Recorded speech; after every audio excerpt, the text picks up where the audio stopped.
Tibet is on the other side of these mountains, and it's Tibetism that for the last 1,000 years has ordered the way of life for this whole area. My aim in coming here was to experience something of what it means to be a Buddhist monk. But first, I wanted to see more of the way that Buddhism fits into the whole jigsaw of Nepal. Kathmandu, the capital of Nepal, is basically Hindu. Hinduism and Buddhism have coexisted here ever since the birth of the Buddha. He was born as a Hindu prince 600 years before Christ. At first sight, Hinduism with its whole pantheon of gods and Buddhism with its singleness of purpose may seem strange partners, but Buddhism springs directly out of the mainstream of Hindu tradition and thought. Nepal's always been a place of pilgrimage for both Hindus and Buddhists, and since they lifted the ban on Westerners some 20 years ago, many different pilgrims come here for many different reasons. Perhaps the biggest is that it's an open system, tolerant of other people's creeds and ways of life, and with an attitude to religion that makes it part of the everyday fabric of things.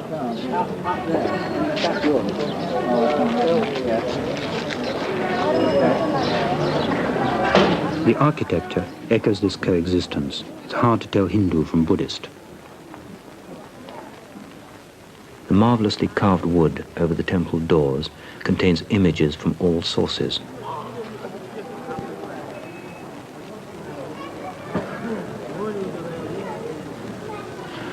The painted eyes of the Buddha are everywhere, but surrounded by Hindu gods.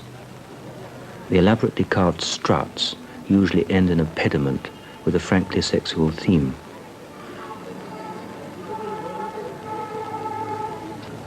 The same artist may have carved on the neighboring strut a Buddha. Both Hinduism and Buddhism accept the raw facts of creation and of death without false modesty or squeamishness.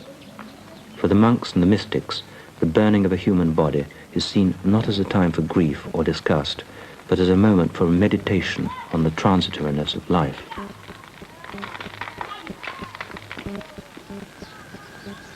Just outside the city is one of the most holy places to the Buddhists, Swambunat.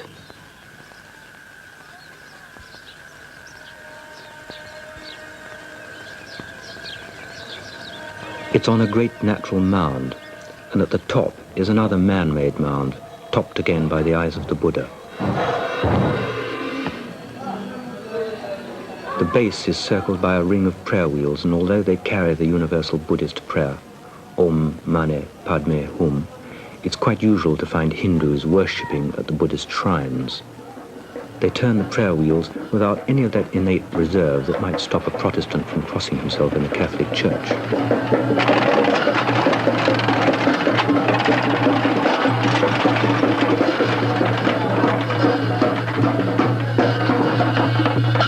For us, it's strange to find that the Hindus and their gods have a natural place here, in the courtyard of a Buddhist monument. This is a Hindu temple consecrated to a god who's the protector of children.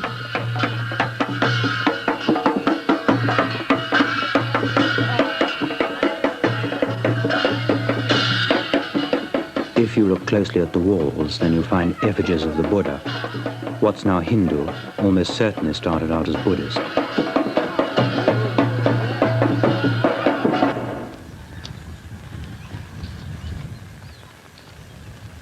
On the other side of the city is another giant Buddhist monument. It's so simple a shape that the sheer mass of it doesn't hit you until you're close to. There's certainly been a mound on this site for 1,000 years, probably longer. It's solid, and right at its core, relics of the Buddha are supposed to be buried. Ever since Buddhism was established in Tibet, the Tibetans have been coming here as pilgrims. The ones that you see now are mostly old and mostly refugees.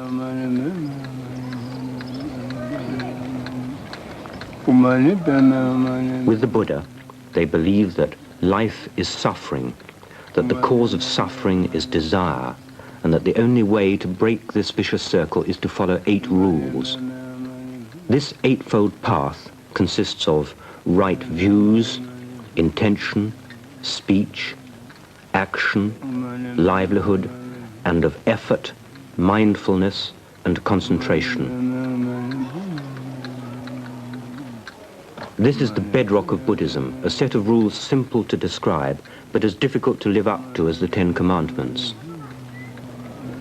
For the world's 500 million Buddhists, the Eightfold Path consists in the main of right intention, speech, and action. For the select few who have mastered this, the route to enlightenment is through the ways of effort, mindfulness, and concentration. On this hill, Kopan, just outside Kathmandu, Tibetan monks built themselves a monastery in the traditional style. It's only been there for about 4 years. It's linked to a sister monastery in the Himalayas. In the summer, the young novices come down from the high mountains to stay. Most of them are Sherpas, but some of them are Tibetan. For all of them and their families, it's an honor to be selected.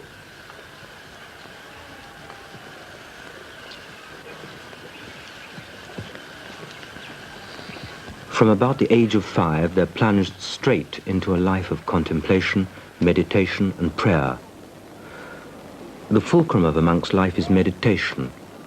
Under the guidance of his teacher, he has to experience the intense aloneness of it.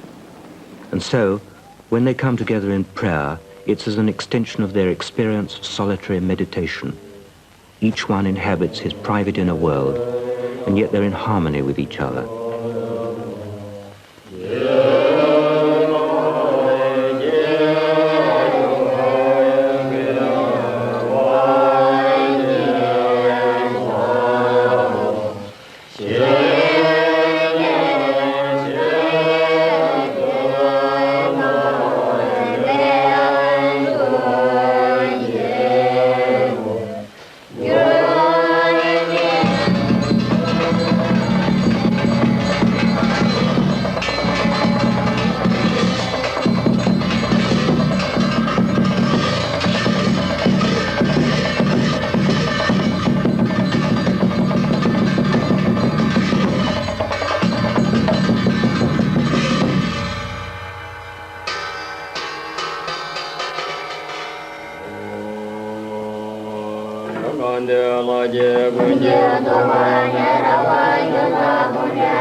There's more to the mantras that they chant than the literal meaning of the words.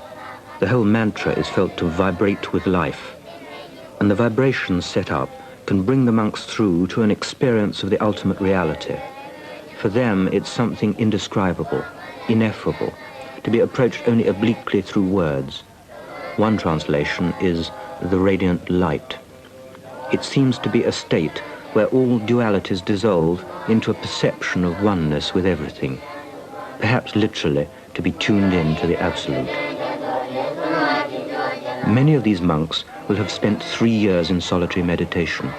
They seem to exist on a different time scale that makes a ceremony that may go on for a whole day just a fleeting episode in their lives.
This boy was singled out from the village children when he was 3 or 4 years old.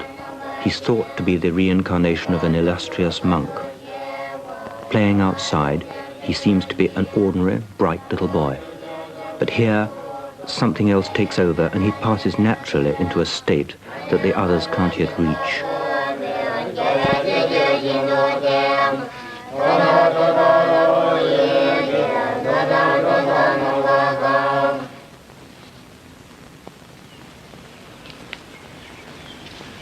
essence of the monastic life is solitude.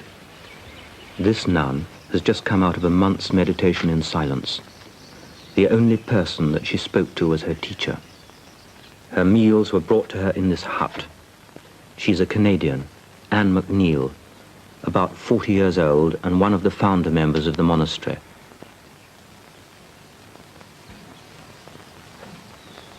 She told me that before she came here, her life was almost wholly sybaritic, given over to the pleasures of the senses. I used to be a ski instructor. I thought the most exciting thing to do was to climb out of a helicopter on top of a mountain and ski down virgin snow, nice sunshine, powder snow skiing, or sit on a beach in Greece and meet beautiful people and talk about everything there was. And I really enjoyed the sun and the sea and having a good time. In fact, if it wasn't fun, I wasn't really interested in doing it. And so I was always looking for something to exhilarate the mind and excite the mind. And I'm still looking. And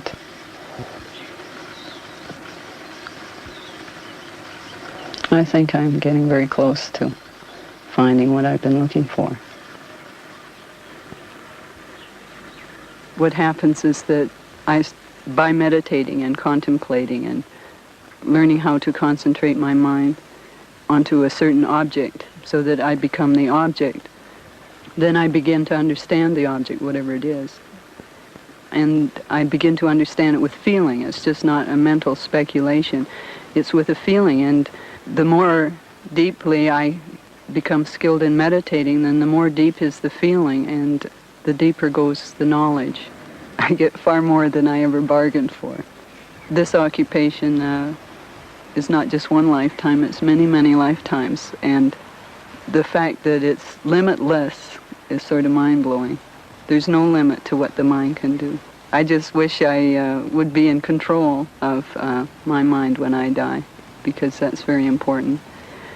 If you learn what death is about, then there's no fear to anything if you understand it.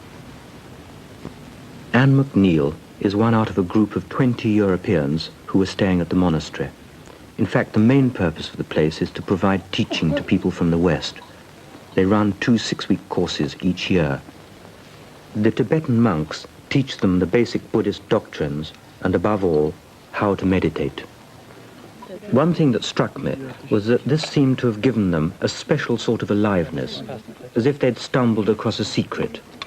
They looked on every act of meditation as a voyage and seemed as intent on their exploration of inner space as any astronaut. I was nursing for 4 years, and after that I spent a year just doing small things, nothing important, and then we started travelling. The meditation course that happened to be starting just as we arrived here, I didn't know it was going to be about Buddhism, and it sounded interesting, so we stayed. And after the course then it seemed to all make sense. The retreat that I did afterwards was for 3 weeks, and means that you just live by yourself completely for those 3 weeks and meditate all day, and constantly meditating your mind. Well, you don't have any distractions with what's going on outside, and your mind starts looking inside, and you look back on your life and see what you've done and where it's taken you. For me, it was very calming and peaceful, and I felt that I was different and lived differently afterwards. The way to find the solution is given, but the actual solution you have to find yourself.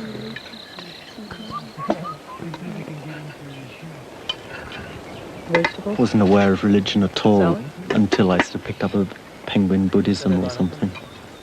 I'd been to a sort of Buddhist society in London, and I went to sort of lectures on Buddhism and Sufism and things around the place. I really had my mind blown, far more than I ever anticipated on the first meditation course.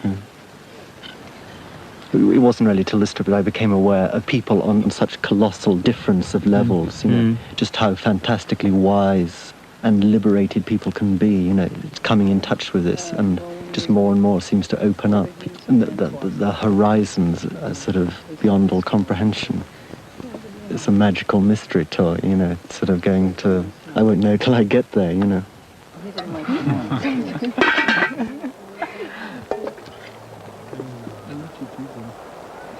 Until about a year ago, I was practicing medicine. Somehow, I wasn't as convinced as most of the others that practicing medicine was the answer. I went to religious school for 10 years, Presbyterian school. And we had assembly each morning with prayers and hymns and some religious instruction, but it was actually quite meaningless. It was never explained what it was about or why we were doing it. I've heard it said by some of the lamas who have spoken to people who have used LSD that the experiences they have are comparable to some experiences people have at high levels of meditation, but when you're using a drug then you come down. And also, as I said, you have no control over what's happening while you're under the effect, whereas in meditation you can actually do what you like. Now that I understand a little about Buddhist philosophy and psychology, nothing I was ever taught disproves Buddhist philosophy, and that Buddhist philosophy can include everything I was ever taught and far much more. Before I came out east, I was at art college for a year in Farnham, but found it too restricting. I had a lot of time to myself. I had a room which I used to lock myself up in and spend a lot of time on my own. And just Buddhist books came my way. I spent a month and a half in Kathmandu. Just one day by chance I happened to meet somebody who said there was a meditation course up at Kopan. Really, that is what I came out east for, to find some form of meditation and teachings. I was into pot, but I gave that up really when I left England. The thing that doesn't let me down is meditation. Really, at the moment, my meditation is a contemplation upon the teachings which I have received at Kopan. Just going over the teachings and contemplating upon them so that I understand them. It's really just in the very basic form, just sitting down, closing your eyes and thinking about the Dhamma. Very basically, the Dhamma is the truth, the reason why all this exists. Everything you see, everything you touch, everything you feel, everything you taste. The biggest barrier for most of them is language.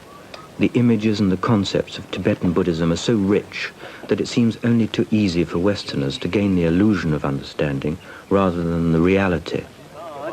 And yet, the customs and the ritual itself can seem so strange, so alien, that it's difficult to penetrate past surface impressions.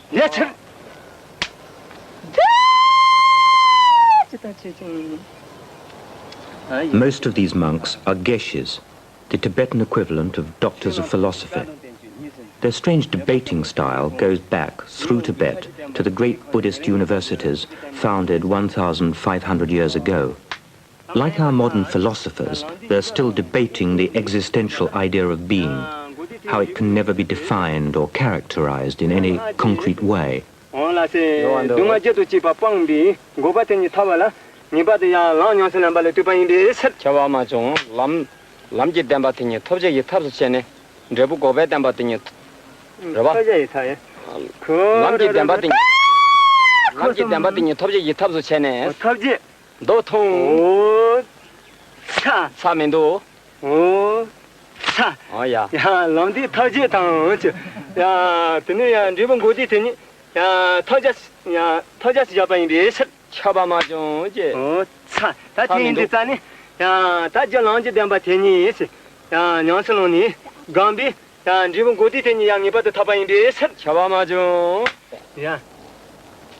They see the idea of the external world as the invention of our own consciousness, a world experienced as real, but in fact nothing more than an extraordinary large-scale hallucination.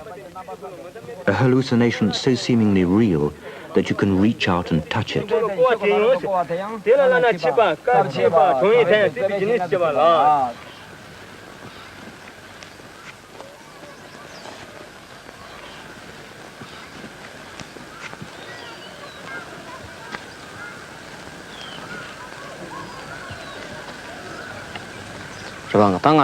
Many of these novices will stay with their monastery for the rest of their lives.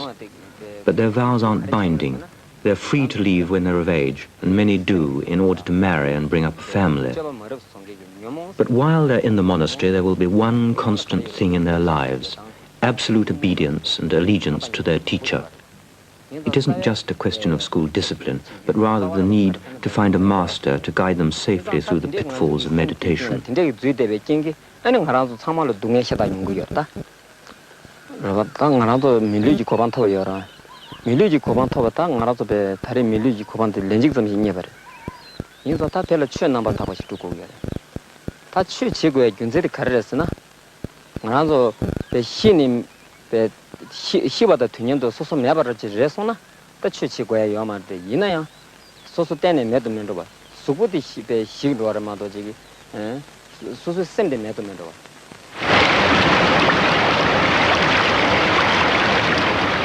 If you want to get up into the mountains to Tangboche Monastery, then there's only one way: on foot.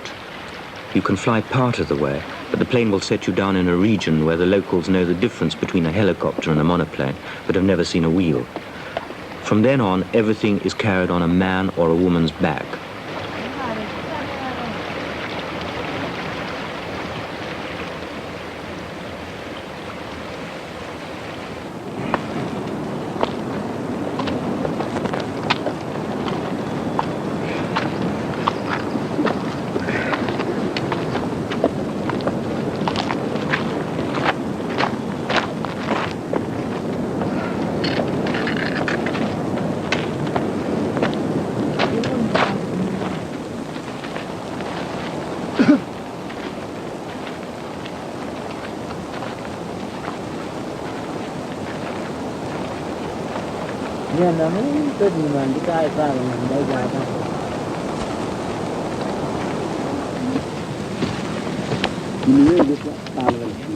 The loads are staggering: 50 or 60 pounds for a 10-hour journey at heights ranging between 9 and 14,000 feet. This is the route through to the high peaks, to the magical names: Amadablan, Kangtega, Lhotse.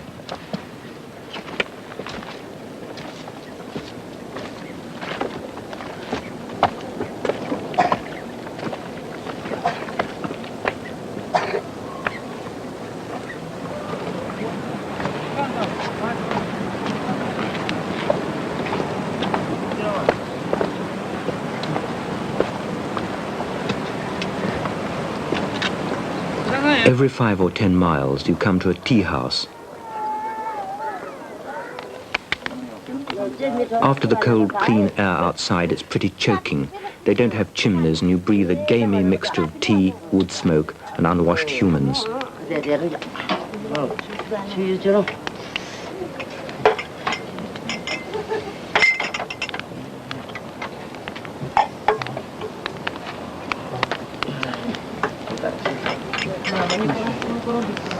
아빠! 가슴이 날라갔지?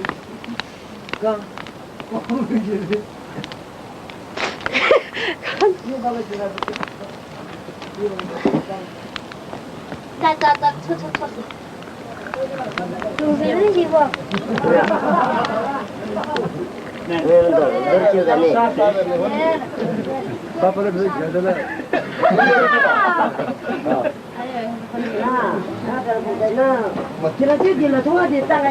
People don't bother with washing much up here, and they accept lice and fleas as junior partners in their world. The Sherpas in the area are Buddhist, and they look on all life as sacred. It's very near to the medieval Europe, where a saint could call his body lice pearls in the crown of God.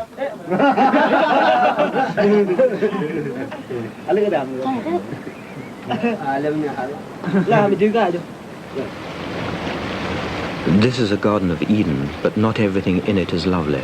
Even the mountain water that looks so pure can't be drunk without boiling. There's a full house of infectious diseases in the mountains: smallpox, typhoid, typhus, pneumonic and bubonic plague, and very often the bodies of people who die this way are thrown into the water to find their rest in the deep pools. This easy contact with death seems to strengthen the place of Buddhism in their lives. Even the rocks that you walk past are carved with prayers in Tibetan. As you walk up the trail, prayer walls bisect the paths. The act of walking past the wall is a prayer in itself. Like the Tibetans, they've an inventive genius for the earthly mechanics that press all motion into the service of prayer. The movement of their bodies past the stones, the wind through the prayer flags.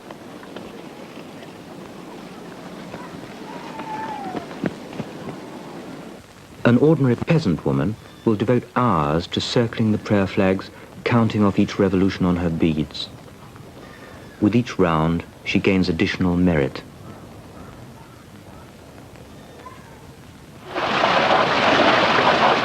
Even the water's pressed into service. Here, water wheels generate prayers rather than electricity.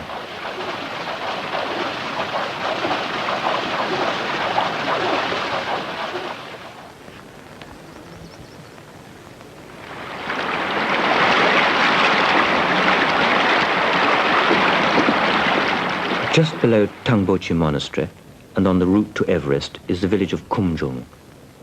The Sherpas from the village are famous as mountain porters, and they've taken part in all the attempts on Everest since Hillary first made it with Tenzing 20 or more years ago.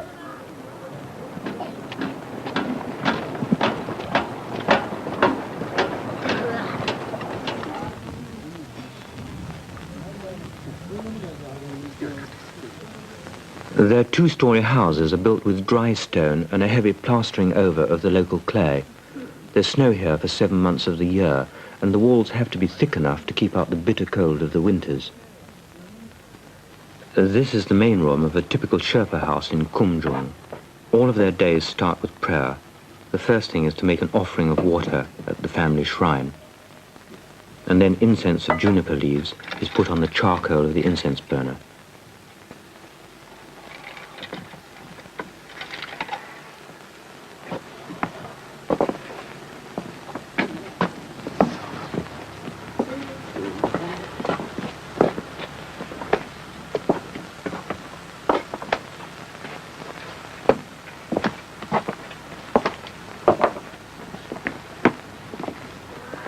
The huge copper pots round the wall are a tangible sign to everyone in the village that this family is comparatively well off.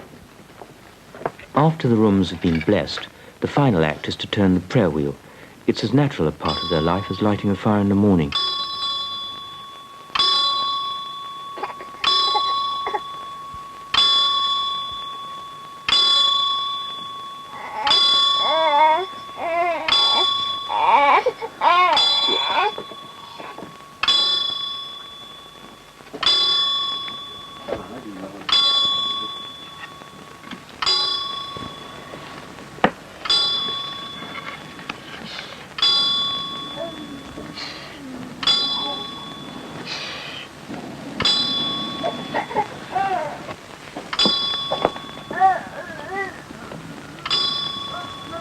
The Sherpas have a liberated attitude to sex. It's no shame to have an illegitimate child and no handicap to marriage later on. Infidelity is accepted in a very relaxed way. There's a token fine, but it's hardly thought of as grounds for divorce. Marriage for them centers around much more serious things than sex, like property, bringing up a family, working the land. It's quite usual to find a woman married to 2 or 3 husbands at the same time, often brothers. It seems to work out most amicably, and it does mean that there's usually one man around while the others are off earning money as guides in the mountains.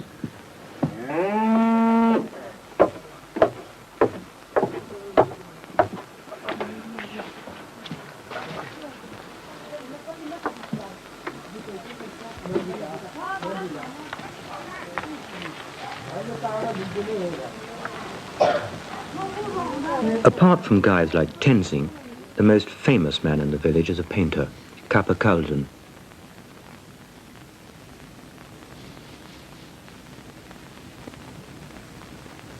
His great-grandfather and his father were painters, as is his son and his grandson. His grandfather was the first to paint the walls of Tangboche monastery. Then his father repainted them after the great earthquake more than 40 years ago. Then he in his turn added to them.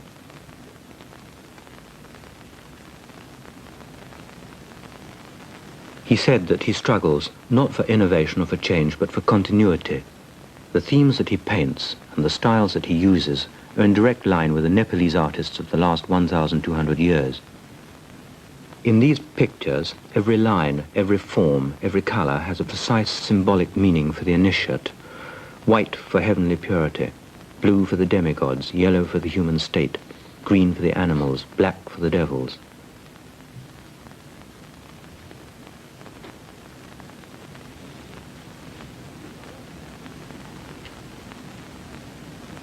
You can find a painting of the Wheel of Life on the porch of every Tibetan temple. It shows how the blind urges of an unenlightened existence drive beings round and round into an unending cycle of births and deaths.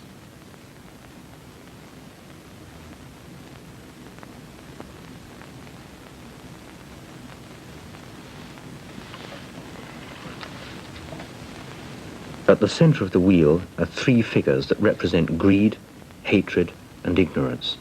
They're seen as the driving force that turns the wheel. Liberation from the wheel can only be achieved by those who follow the Buddha's path and transform sensual desire into the search for truth and knowledge. Like many of the great religious painters of the Renaissance, he spends as much of his time in prayer and meditation as he does in painting. For him, religion and his work fuse into one whole. His only contact with Western art is through advertisements cut out of the glossy magazines that somehow get carried up the Everest Trail. He says that he admires the skill, but not the subjects. He's made lots of paintings of Tangboche Monastery with Everest in the background. This one was made into a UNICEF Christmas card. He uses a sort of visual shorthand to describe a scene that would have taxed a Turner in full flood.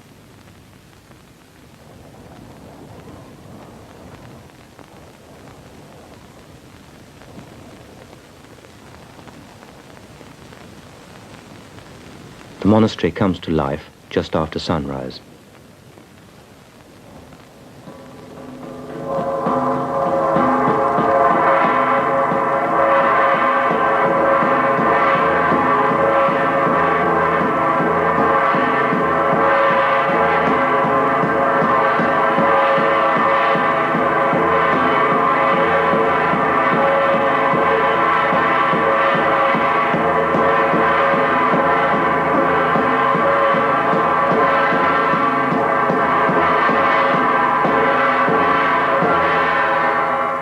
Years ago, gongs like these would have been echoing all over Tibet. Now there's just this narrow strip of the world where Tantric Buddhism still survives untouched.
Single houses clustered round the central courtyard of the monastery.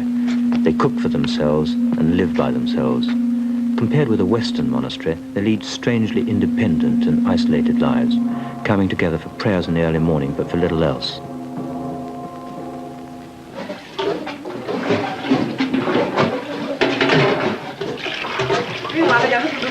The monks only take meals as a community on special occasions. The main function of the kitchen seems to be to prepare tea churned with butter and salt.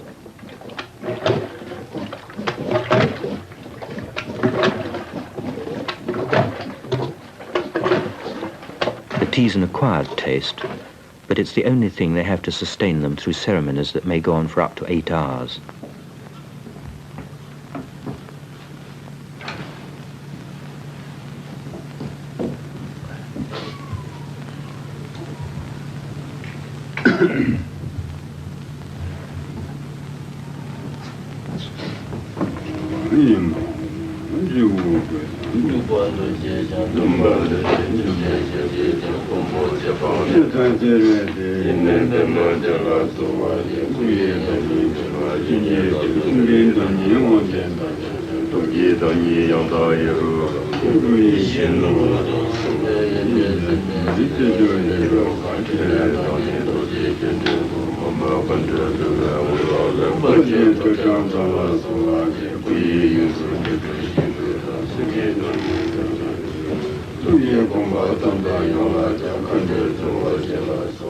For the monks, music isn't there just to embellish or beautify their prayers.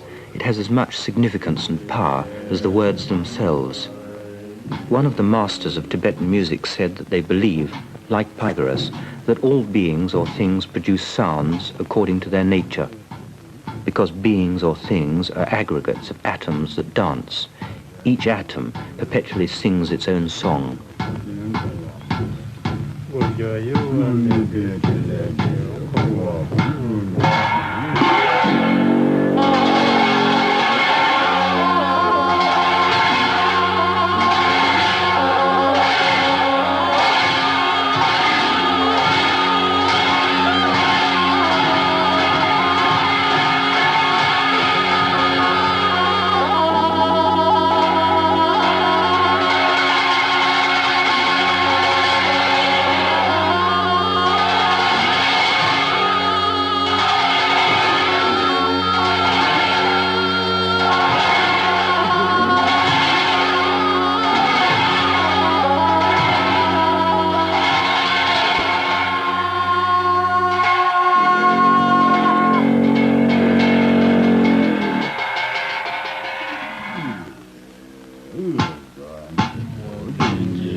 Strictly speaking, the monks are only supposed to do a limited amount of manual work, but this monastery is too poor to employ many lay servants, and so the novices have to work their passage.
There's no caste system in the Sherpa villages, but for some reason the blacksmith ranks very low on the social pecking order, just above a butcher, and he's virtually an outcast in a Buddhist society. This blacksmith had his forge in the monastery courtyard.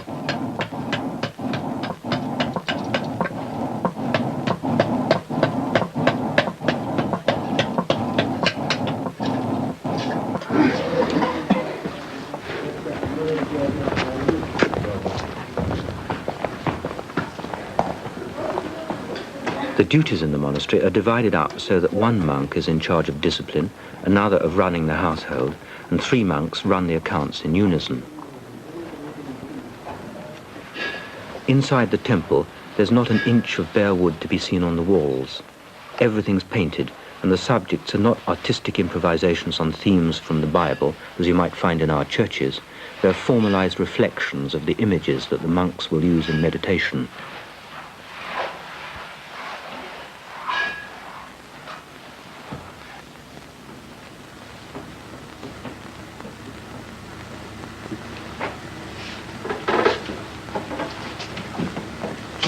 Lining the walls in the monastery library are pigeonholes containing the 108 volumes of the Tibetan canon and the 225 volumes of the commentaries. When they told me this, I began to see why it takes 20 years to turn out a doctor of philosophy. This young monk is reading a treatise on medicine. Again, as in medieval Europe, the monasteries in Tibet trained doctors as well as theologians.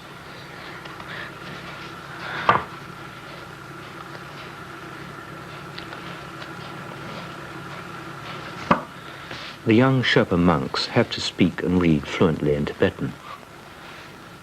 Many of the books here were brought over from Rongfu after the Chinese invaded Tibet. Some of them are 700 or more years old. They're printed by wood block in the Tibetan script.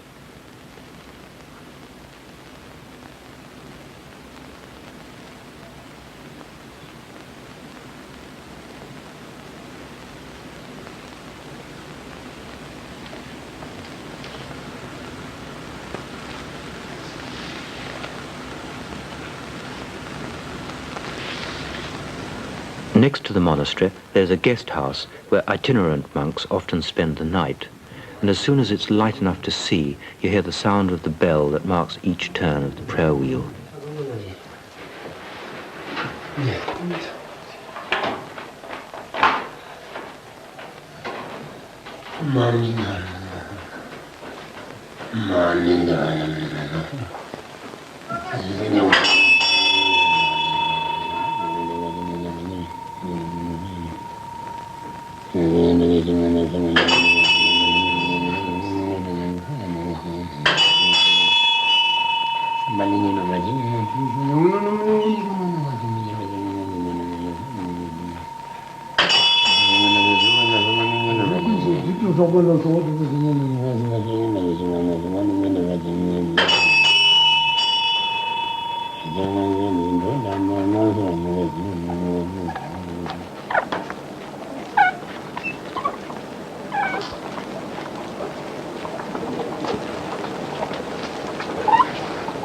One of the impressive things about the monastery is the way that the monks retain their individuality. They're there of their own free will, free to come and go as they please. As with their meditation, discipline's very much a personal affair. The main allegiance that they owe is to their teacher, in many ways more influential in shaping their lives than the abbot of the monastery. He's a reincarnation of a previous abbot from Tangboche's sister monastery of Rongfu, just on the other side of the Tibetan border. This morning was of special importance to him. His teacher, a Tibetan, who he hadn't seen for more than a year, was coming to visit him. The teacher was himself the abbot of a monastery some 60 miles to the south.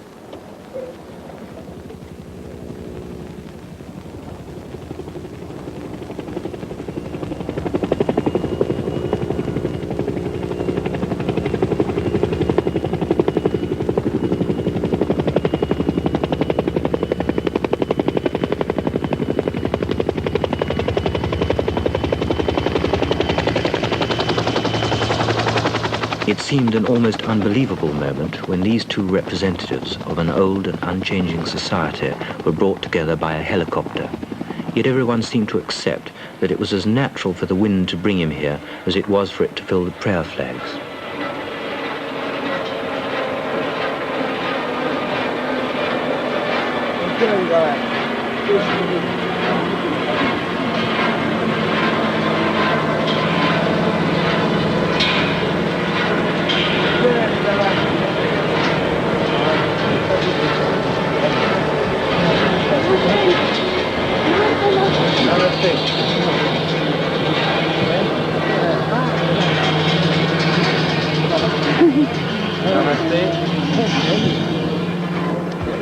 The helicopter was provided by courtesy of the Italian team that had just climbed Everest. They had visited Tangboche on their way through to the Everest base camp and had offered to save the visiting abbot from a 6-day walk.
Among the Sherpas and the Tibetans, it's traditional to greet visitors with the gift of a white cotton scarf.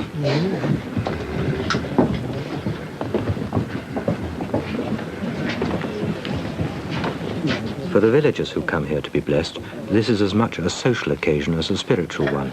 But for the monks, the real essence of Buddhism isn't here, but in their meditation, in the search for nirvana, which can be translated as a blowing away, extinction, disappearance, emptiness. It seems so impossible to define in words that the nearest perhaps are those of the Buddha, the roaring silence.